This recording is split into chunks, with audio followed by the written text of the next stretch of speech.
You know, in my younger days, as a student of history, when I used to read about Nigeria, there are names that came to my mind. And as I grew older, whether they performed as you expected them to perform, I read your great founding leaders. I read the works of Nnamdi Azikiwe, and I listened to him in those early days.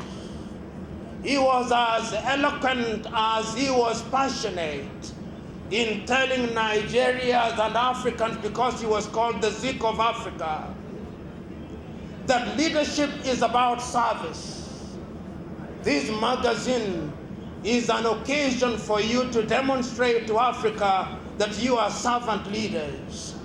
And I did not only read about Nnamdi Azikiwe, I also read about Abubakar Tafawa Balewa in his younger days, eloquent and passionate about Nigeria. You may not have agreed with all that he said and did, but you cannot deny the fact, the clarity of vision and the need for marshalling the people as the only antidote to the problems that have afflicted Nigeria and by extension Africa. And I did not stop at merely listening to Tafawa Balewa. I also had the occasion of listening to the Sultan of Sokoto, Sir Ahmadu Bello. Whether you liked him or not, the clarity and the passion with which he spoke about his country was as telling as it was titillating. You are the successors of those great leaders. The question that you must ask yourself, and this is a personal question, now that you have been given the honor and privilege of serving Nigeria, now that Nigerians and Africans refer you to as honorable members, the question is, are you honorable members or horrible members? Because the question as to whether you are honorable is determined by the service that you render to the people. When we read the Green Chamber magazine, we want to see the works that you have done, and we want to see honorable members, not horrible members. Now that Nigerians have given you the opportunity to think for them, to imagine for them, when it is reported in the Green Chamber magazine and we talk of Nigeria as being a great country, the question is, and we will be asking you, are you midwives for the good things of Nigeria? Are you midwives that deliver bouncing baby boys and girls, or you are midwives that kill the children in the cradle? Nigerians will be asking those painful questions which are necessary but uncomfortable. Nigerians will be asking, are you creating a country which will be the great country that it ought to be? These are the questions that Nigeria are asking for. But I am acutely aware, even as I speak to you, that there is no shortage of words that will be spoken. Today I only speak to your minds and hearts in the hope that what we say on the day of the occasion of the launch of the Green Chamber magazine will be the mother's milk that will drive you to do that which is good and that which is in the interest of the great nation of Nigeria. It was your great son, the late Chinua Achebe, who in 1983, writing his little book, The Trouble with Nigeria, said, and permit me to quote him, that the trouble with Nigeria is simply and squarely a problem of leadership. Today you are the leaders. I am asking you, as you sit if you are governor, and permit me to congratulate the governor of Imo, and permit me to congratulate other governors who are here present, and permit me to congratulate the senators here present, and permit me to congratulate the Senate representatives here present, and the House of Representatives. Even as I'm congratulating you, ask yourself, do you deserve to be congratulated? Because my congratulations are only useful if you are servants of Nigeria. I have no doubt in my mind, as I sit here and as I stand here, I'm looking at your faces. I'm not a mind reader, and I'm acutely aware that Shakespeare was right when he said that the face sometimes is the mask of the mind rather than the mirror of it. And I'm also acutely aware that he said that a man's state of mind is as much a fact as the state of his digestion.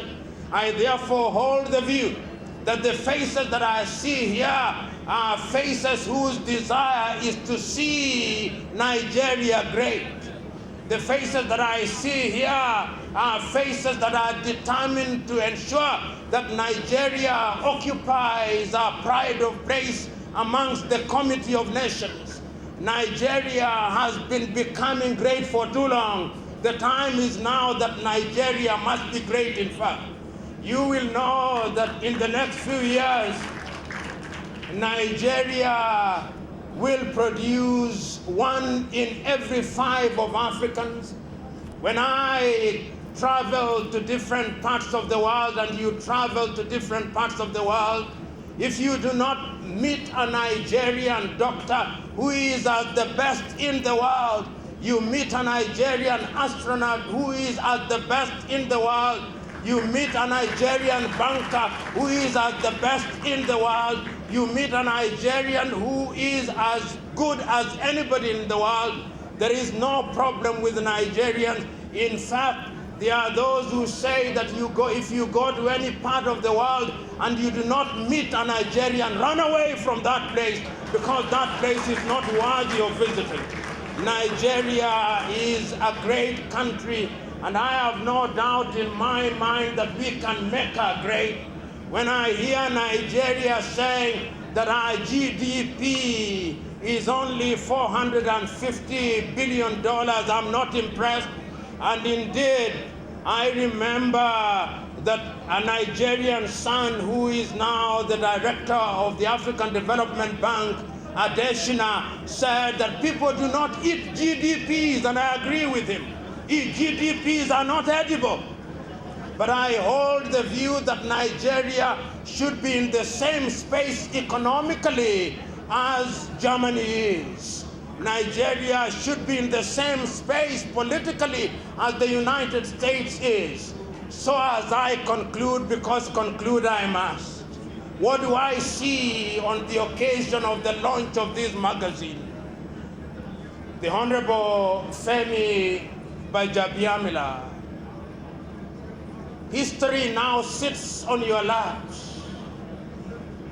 In my ethnic group, we have a saying that when cows deliver during the period when you are the cowherd, you are blessed of God.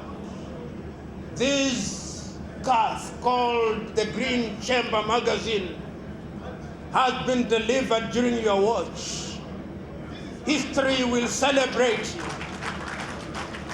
But history will also remember that you are not alone in this process of delivery. History will remember that there were others with you. History will remember that there was teamwork.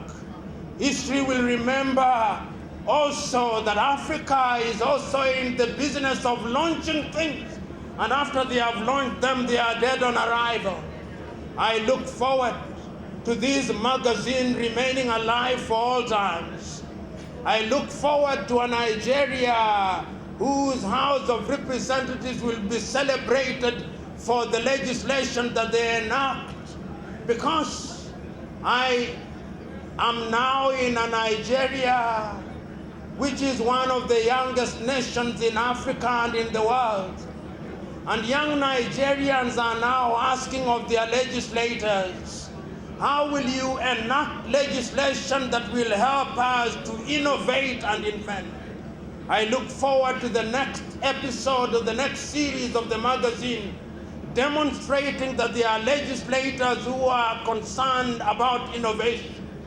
I look forward to the day when young Nigerians who are impatient for employment will be looking at the magazine, and they'll be able to read the names of legislators who are famous for the pieces of legislation that they proposed and enacted under the extractive industry.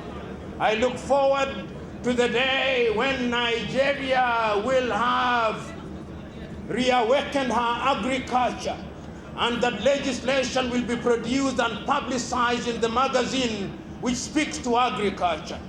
I know Nigeria can be great. I know Nigeria will be great. But Nigeria can be great and will only be great if you men and women seated here choose that Nigeria will be great.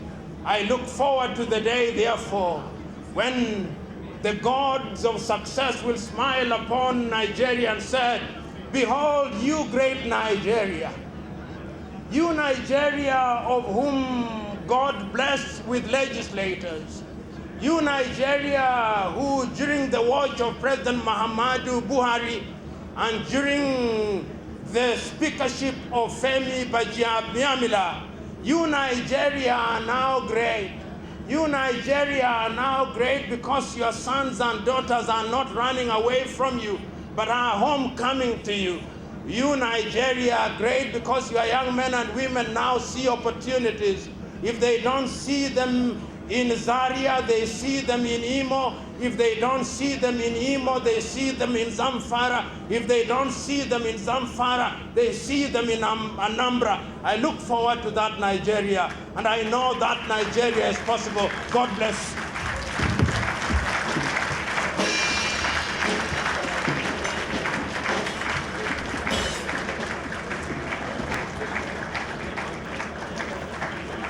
Another resounding applause.